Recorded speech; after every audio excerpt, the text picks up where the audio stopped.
We have two guests joining us now who look at President Obama from distinctly different points of view.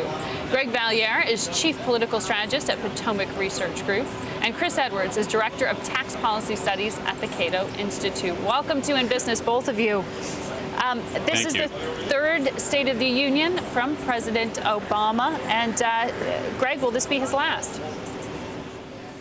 Well, it's going to be a very political document because he doesn't want it to be the last.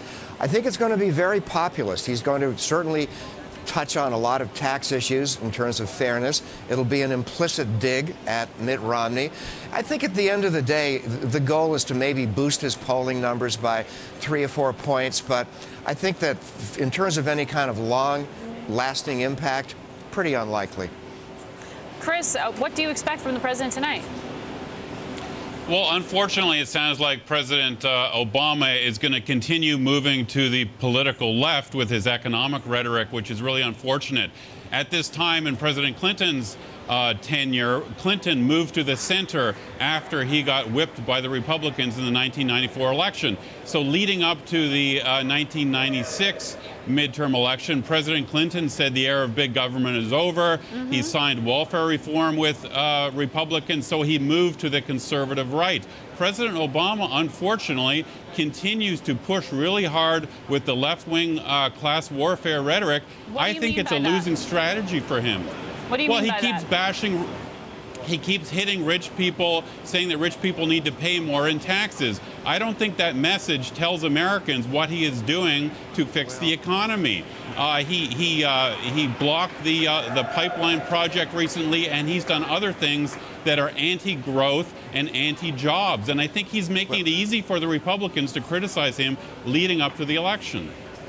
Margaret, if I could jump in, there's a reason he's saying this. The polls are on his side. 75% of all Americans think the wealthy should be taxed more.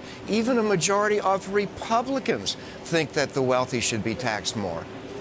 All right. Well, right, but the question is, how important an issue is it to the average voter? Voters want jobs and business investment and economic growth. While they may answer those sorts of questions on taxes, it's not a top priority for them. Most Americans admire wealthy people. They want wealthy people and businesses to invest and to do well, and there's nothing wrong with that. Well, that trope of income inequality likely, of course, to show up because that has been one of the themes of the past year, at least in Main Street press with Occupy Wall Street and the like. But talk to me about the specifics in the policy delivery tonight. I mean, will we hear a housing program? I mean, I would think that there might be one blockbuster, one sort of headline grabber, and that would have to be housing. But I think whatever the White House proposes, whether it's, premium relief, it's pretty unlikely that anything's going to get through Congress. I think that one of the big gaps here for President Obama that he has to fill is Americans' concern about the giant deficits we continue to have. The deficit this year is still going to be $1 trillion. He's racked up the federal debt $5 trillion over 4 years. The midterm elections in the 2010 elections were largely about spending and out-of-control deficits. President Obama has not addressed that issue.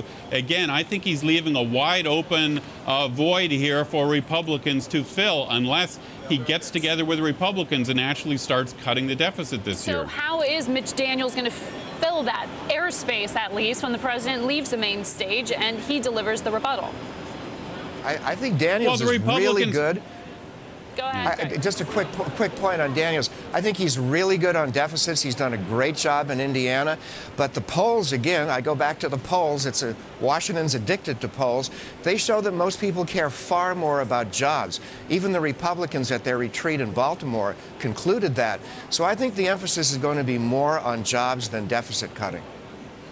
And President Obama has a lousy record on jobs. He blocked the Keystone Pipeline. People don't think that giant trillion-dollar deficits are good for jobs. So I think President Obama is very much on the defensive. He should do what Clinton did, move to the political center, do some sort of, say, corporate tax reform with Republicans to show that he can work with Republicans. But I fear that most of his advisors are far to the political left. And I think that's, ultimately it's going to hurt Obama in the election. Chris, Greg, thank you very much for giving us your forecast on what to expect.